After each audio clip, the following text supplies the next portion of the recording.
We're going to talk about experimenting, which may seem like a peculiar thing for those of you out there in the practice space, but I would actually tell you that I think that experimentation is a tool that if you aren't using it today is something that you would find particularly useful in this learn forward model and learn forward strategy and development. It's a great tool for doing. You may understand this as pilot tests or beta tests. There's a ton of lexicon around these things, around this kind of concept. But the idea is that, you know, when you think about everything we've talked about in the design thinking portion of this series, the idea behind the experimenting piece is, how do I begin to take an idea and test its utility for my actual work?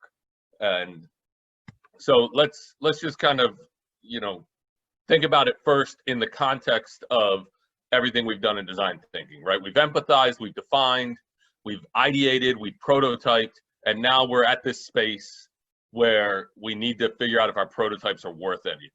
Like, are they going to solve the problem we've defined previously, right? So the core idea here is that we aren't, what I would encourage us, the mindset I'm trying to get across here, and whether I do it well or not, I hope I am doing it well, but is that of the spirit of kind of continuous change and growth, right? That we're never at the final product because our environments are constantly changing.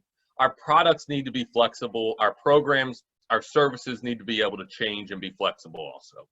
And with that in mind, once we have our prototypes, we need to get them out to the environment that they are going to be actually implemented in. And as we do that, we want to solicit feedback. And there are ways we can go about soliciting feedback that better position us to know whether the change that's taking place from our new idea is better, worse, or the same from our older ideas of doing things. Now, if you're a brand new organization, there are no older ideas. So what you're really thinking is, what you're really testing is, are my ideas working or are they not working? And experiments are a fantastic way to actually do a comparison of your new idea versus something else. Okay, so it's a comparison tool of testing. It's a comparison approach to testing. So the first thing you have to ask, and when we did the session on prototyping, this slide was in there also, which is, what are the questions I want to answer with my new idea? And to me, the number one question we want to answer is, does our idea help better solve the problem we defined previously? Okay? There are other ideas like usability. Do customers like it? Is there something missing in the idea that that our customers, our stakeholders can help us better understand? And then this is the second key point. Who is the audience? So now, as we do this kind of full-scale implementation, or not full-scale, but beginning implementation of our prototype and our idea, we have to get it out to our audience that the program's designed to serve, or the service is designed to serve, right? So I mentioned the Nelson earlier, and this is a bit of a pedantic example, but I think it's useful just from a clarity perspective. Imagine the Nelson was launching a new website. Who would they want to test the website with? They wouldn't necessarily want to test it with people who don't go to museums. They probably want to test it with people who are looking to consume museum content, right? That's the concept here. Pick the audience that you're trying to impact. So as you design your experiment, the first thing you want to do is the first thing is ask a question, know what the questions you want to answer. And the second thing is to make sure you're going to the right audience to answer those questions. Because if I'm not a consumer of museum content, and you ask me what you think of if the Nelson asks me what I think of their website, I give them feedback. Great. Does it actually move forward their definition, their problem? Does it actually help them better serve their stakeholders? The answer is no, right? So you want to make sure you're hitting the audience that you're trying to impact, right? take, the idea behind this slide is just take the content out to them. So if I carry forward the Nelson example, I'm using the Nelson because this is actually was done with the Royal Society of Museums in the UK, the example I'm going to give. And I'm going to stick with the website. Imagine now we have iPads when you walk into the Nelson, the entrance to the Nelson. And there's two iPads. And on one is the old website, and on the other is the new website that people can search and give you feedback on, just in the gallery, in the welcome hall, right? So I've taken my prototype out to the people who are there consuming content, and I can have them interact with the two different websites, right? I can randomly assign people as they walk into one or the other. I have an experiment now.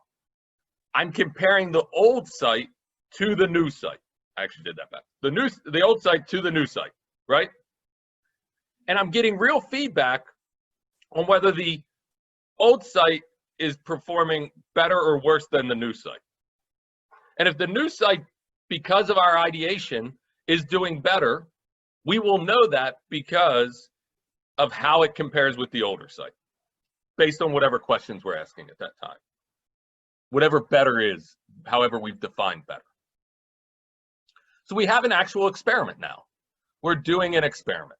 We're not just putting up a new site and asking people if they like it. We're actually allowing the way people interact with it to dictate whether our feedback to the new site as it compares to the older site. Right? The second thing that we want to do with our prototypes in the experiment and testing phase is be there alongside the user as they use it and get the immediate feedback they're having. We can observe them. So it's almost like going back to the qualitative data stuff that Monica talked about in a previous session, right? We can observe them, and then we can also ask them, what did you like about this site? What did you not like about this site? What could we do to be better? Right? And that's this piece here, right? I like this, I wish that, what if that? And this is critically important to the experiment. If you just have people interact with something and you actually don't get their feedback, then you've missed a huge opportunity in this kind of launch phase. And now I've been talking about websites, but you can also do this with programs. And if I go back to what we did with the Urban Youth Academy, and we brought elementary school kids in on field trips, and we observed them. And then afterwards, they had lunch. And our team walked around during lunch, and we asked the kids what they liked, what they didn't like, what else would they like, right? We were running experiments with kids. I got to be careful the words I use. We don't need an IRB issue here. We were running experiments with kids so that they could provide the feedback that ultimately would allow us to evolve into better programming. Now, you may be saying, what if, Scott, we're not starting up something like the Urban Youth Academy. We're not doing websites like the Nelson. I have existing programs. I don't have the time to stop and, stop providing programs and start new programs. Get it, 100%. You can launch a pilot alongside your existing program and do this very same thing. You could start your entire design thinking process with an existing program and asking these questions. I like, I wish, what if? You could run an alternative version of your program, happens all the time in education, and you have an experiment that way too, where you have the new way of doing the program versus your existing program, and you can ask the questions, I like, I wish, what if? And it's important to ask these same questions for the new versus the old, or with both the group that's engaging with the new and the group that's engaging with the old, to make sure that you're not just changing for the sake of change, and that whatever improvements and innovations take place within the context of what stakeholders want. Right? So where that leaves us from a testing perspective is the fact that and I think this is really important. We may end up having to go back to empathize, right? This is not a linear process where we do it and we're done. So I think what's critically important about understanding this from a context perspective is when you get to the testing phase, I hope you're not thinking, once I'm finished the testing, I'm done, I walk away from this. The testing phase may tell you you need to go back and empathize. It may tell you you need to go back and redefine your problem. Because what may happen, I hope this doesn't happen to you, but you may find that you've solved your problem, but that the people don't think that problem was very important for you to solve. It may force you to go back to ideate. And there are examples of this in a variety of places. I spoke to a gentleman who ran an engineering think tank that worked with auto manufacturers. And one of the first things that, before a new car model comes out, they build a cardboard replica of the car, a prototype. And one of the things they have people do is they have the engineers put on a pregnancy suit and try and get in and out of the car. It's a test, right? It's a test. Remember, prototype, artifact that we get to interact with. And they may find from that test that they have to go back and rethink the design of their car. And we know when this hasn't been done well, because I could ask this group that's on here right now, how many people have engaged with a product and they thought to themselves, whoever designed this wasn't thinking about how I was going to use it. You ever sat in a car and you couldn't really see out the front windshield because of the shape of the windshield or something along those lines? This car wasn't built for someone who's built like me, right? Or have you ever participated in a program? Hopefully it's not one at the block school, an education program where you're like, yeah, these people have no idea what it's like to be a working professional trying to get a, graduate education. These are all the things we want to know through the testing process so that we can refine, continue to define, and make better innovative solutions. The testing process is so critically important. A lot of what we're doing at the front end is fun, and it should be fun. Innovation should be fun and exciting. But if we don't actually take the time to get the feedback, none of this is important. None of this changes from anything else we've ever done from a planning perspective. One of the key pieces when we kicked off this series, I said there are a couple things I think that make the design thinking approach an improvement over the way we've done other planning. One is the empathy. Two, I think, is the focus on problem definition. And candidly, the third is the fact that we continue to test. We test. We don't just come up with a strategy and throw it out there for a year. We're walking alongside of it and making improvements to it. Okay? So my content was a little briefer today, or a little less dense, but what I hope that it starts us with is the beginning of a conversation and questions. And so I would throw out to all of you, how many people have engaged in any type of experiment in their workplace, if they want to offer a comment to that effect, or what other kinds of questions, what questions do you have about what I've already talked about?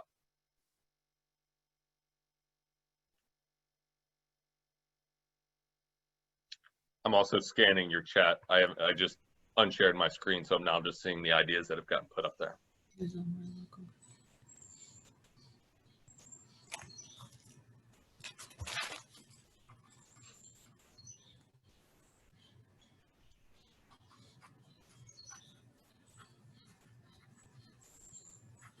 it okay to jump in? Yeah, go ahead, jump in. Who's jumping in? Leslie Brown. Okay. All right, Leslie. And let me just double check. Were you asking for examples of where we've actually done this? Yeah, example or questions related to it. Either one. Okay, so I didn't have questions, but I had an example if it would be helpful to anybody. Yeah. It turned out I had 3 users or 3 stakeholders, which I didn't realize when I started out. So I asked my clients, I'm in the health and wellness space, so I asked my clients what they needed in this online portal that I'd created. And they told me the order that they wanted to see these things in, and then they asked for different things. And so I've just put that down on my wish list for hopefully when I get funding for grant money. I wrote those things down and I started to pay attention in a different way. You know, how could I actually automate these things? And then the second thing is I had a fulfillment company, and it was by accident, actually. I just asked them what would make it easier for them. I mean, it wasn't an intentional question, but what would make it easier for them when my clients call in and asking for fulfillment? And they told me to put one number on there that would make their life so much easier. Never occurred to me because I don't pay attention to that number at all. And so that was important. And then I also asked a potential other people, because I'd like other practitioners like myself, offer software to them. And they had a different, I list things in one order and clients don't care about it, but the other practitioners cared about the order a lot. So it was just, like I said, I was clueless. I knew to ask the questions, but I had no concept of the great answers that I was going to get. Mm-hmm. No, it's a great example. It's a great example. And it's a good example also. So like if you're starting out with the website example I gave you, you could easily split that into two groups, and that's called A/B testing in the experimental world. If you don't have necessarily an old model and a new model, simply putting a prototype or something in front of people to interact with and give you feedback on, critically important, right? Because we don't know what we don't know. And that's the spirit behind this, right? We don't know what we don't know. I don't know what it's like to be the end user of my services. And the only way I can find out what it's like to be the end user of my services is to actually talk to the end user of my services. So it is one of those pieces where you just have to be out there interacting and engaging with people. The word experiment can be intimidating. It shouldn't be. All it really is allowing people, it's collecting feedback from people in a real life, as close to real situation as possible, right? We want people to do that. If we were doing research, we might do it in a lab. Your lab is the community, right? Your lab is the community. And because of that, it actually has some additional validity properties to it that you wouldn't have otherwise in a lab. Other thoughts? Any questions about experiments?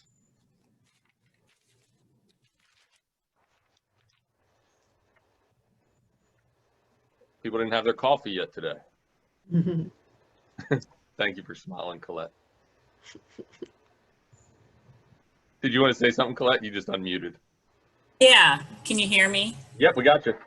Okay, I just had a question about the test group, who you should pick, the size, just kind of outlining who you should include in the experiment to get very valid and rich feedback. Great question. So the truth is, if you're running a real experiment with a control and a treatment group, so you're at a manual, right, Colette? So if you guys were going to test a new way of doing early childhood versus the way you currently do it, you really only need like two groups of about 15 to 20 people. The reason experiments require far less numbers than non-experiments if you have a control group, because of the nature of the control, right? They don't require the large numbers because the idea behind the control is that it takes out a lot of the error, the random error effects that you would get otherwise. If you don't have another control, or if you don't have a control, I would just tell you to, it depends on the population you're working with. The biggest thing to me is that you're actually looking at the population you want to serve. So even if you only got 30 to 40 people to come test out your prototype, that's still better than nobody. Like think about how we do things now. How many of you have worked at an organization where you've come up with a program and you've just launched it? Or you've seen an organization do that? So if you got 10 pieces of feedback, you would be so far ahead using this approach than if you just do things the way we've kind of traditionally done some of these things. From a valid perspective, I would argue continue to evaluate and test as you implement. So even if the first stage to say whether this is a good or bad idea has 10 people, that's fine. That's okay. as long as you continue the evaluation and testing process in such a way that you're open to continuing to evolve your program. And that would be your bigger set of data to validate with. So what I'm struggling with in my mind is, how is this different from a focus group? Yeah, I think that the difference to me, it wouldn't necessarily be different, and except that you would be asking the focus group to participate in whatever your new program is or your new service is, right? So you're not just asking their opinion, you're asking them to interact with something and then give you feedback on it. Mm-hmm. Does that help? That helps a lot. Thank you. Yeah, and I'm not down on focus groups. And I did use the word control. And for those of you who aren't familiar with the word control, it's essentially, it is the group that is participating in some program that you already have, and the group that you compare the new program to. And the idea behind a control, it's very common in medical research, right? It's the placebo group. And what you're trying to figure out is, does the new thing have impact that's different than nothing or the old thing? But I think we too often in the real world get hung up. This is weird coming from a guy who's done quantitative research his whole life. I think we get hung up on the perfect, and we let the perfect be the enemy of the good. I don't know too many practitioners who are trying to do research, like peer-reviewed published research with their programs. What I do know that they're trying to do is improve the lives and situations of their stakeholders. And so we don't need peer-reviewed research to do that. And we don't need peer-reviewed research methods to do that. And that's why I say, if you get feedback from 10 to 15 people that are people who are going to use your program, like at a manual, that's really good, right? And as long as you are committed to continuing to get feedback once the new idea is implemented, then you're doing great. Then that's to me a fantastic rollout model. A fantastic. It's not even an okay one. It's a really good rollout model. Now you may come along in a couple of years and do a controlled, you may do an experiment so you get anti-Casey money or something along those lines in your evaluation. But to serve people, there's something to the quickness of this approach. Other questions or comments?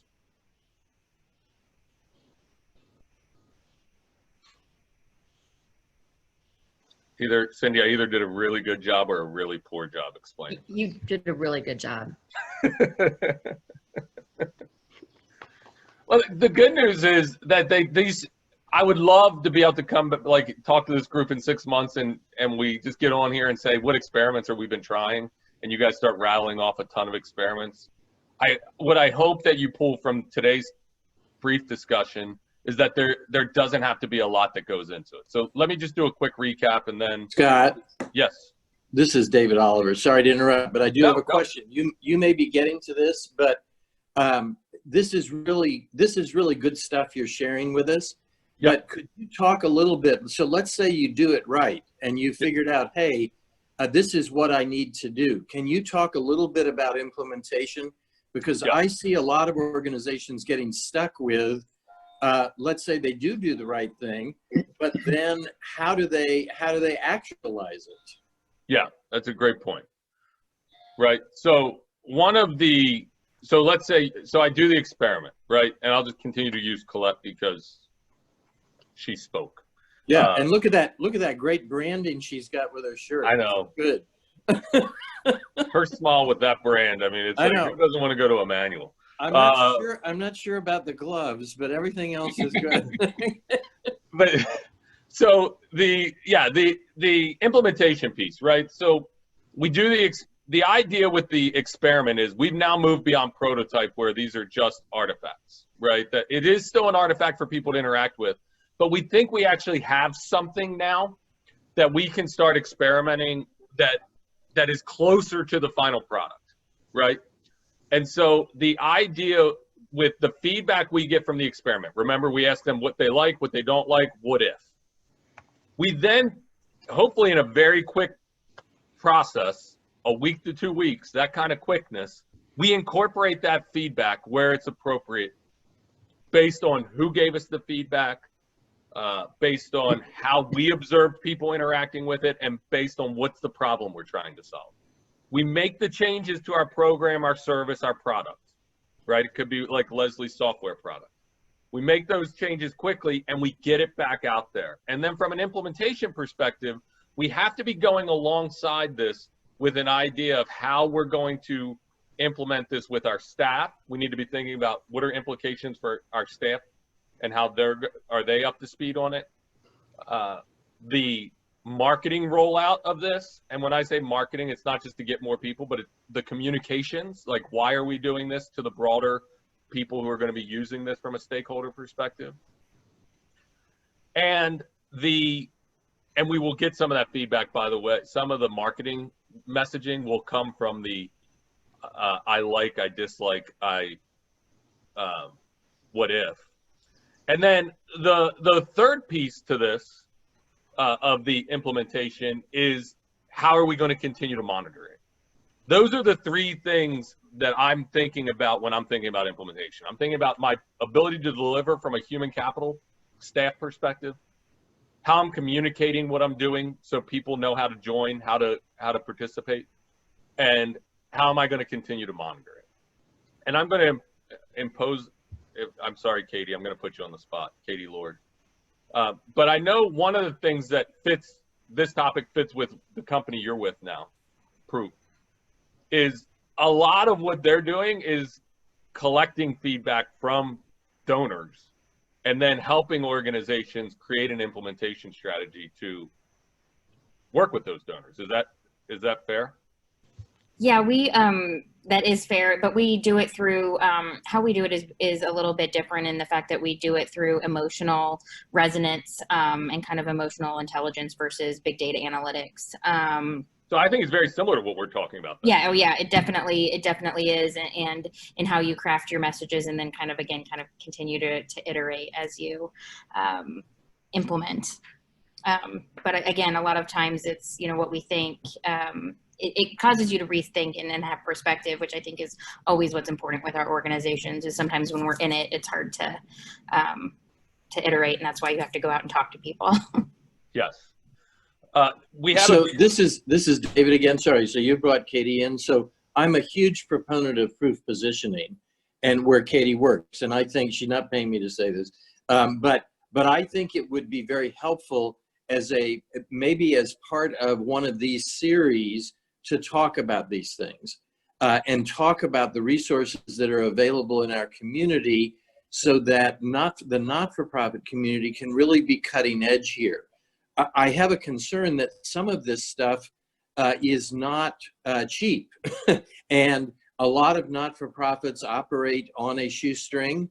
And so I'm really trying to figure out ways in which a not-for-profit that is not well-resourced, but if it does these things, could become better resourced, how we get them on that pathway without having their board say, sorry, we can't afford this. Okay, tough question, but I'm just trying to figure out how we begin to inject some of this into the culture of the not-for-profit community as businesses. No, I think it's a great point. And Katie and I have actually connected offline about doing one of these together.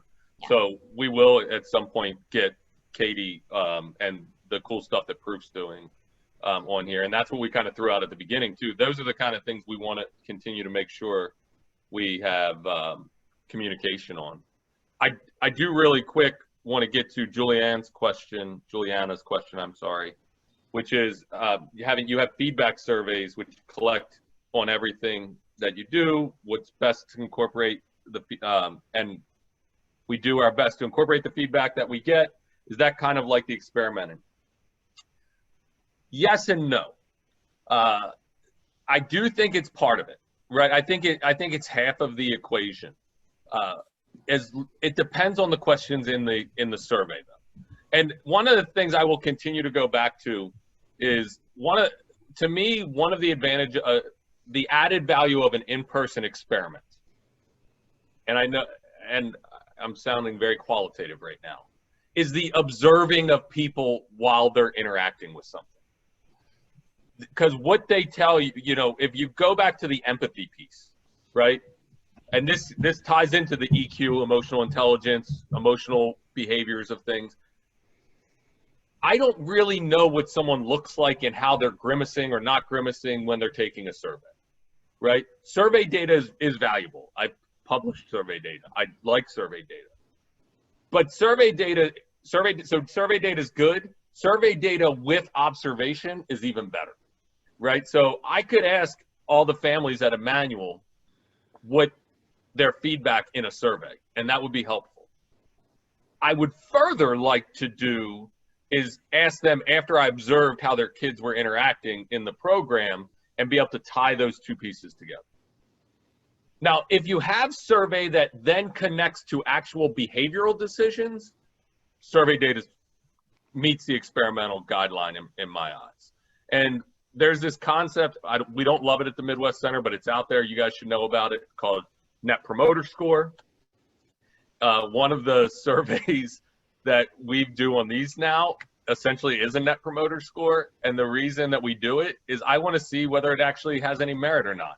And one of the ways we could see it is by finding out if other people actually, if you score a session a certain way, do you come back to future sessions? Because that's the concept behind Net Promoter Score, is that if you score something a 9 or a 10, that means you're a promoter. You will come to another session or refer other people to the session. And if it's not, if it's below that, you aren't a promoter, right? So in theory, it's a great model, but we've never actually tested it on nonprofit audiences. But you're going to be judged on it because some people I know like it, and they're going to start saying, you know, if you have a good Net Promoter Score, then you're doing a good job. If you have a bad one, you're not doing a good job. So again, I like survey data. Survey data is good, but we really want to actually tie it to real behavior, and behavior is kind of my bias. Anybody else? All right, I've gone long with the last couple of questions. I'm glad I answered that question. Keep doing your survey feedback. Obviously, we do it, but try and tie it to behavior wherever possible. So now I'm going to ask, if you do want to drop off, now's the time. We will get the videos posted. If you'd like to stay on for the community conversation, please stay. I am going to begin to put you into breakout rooms.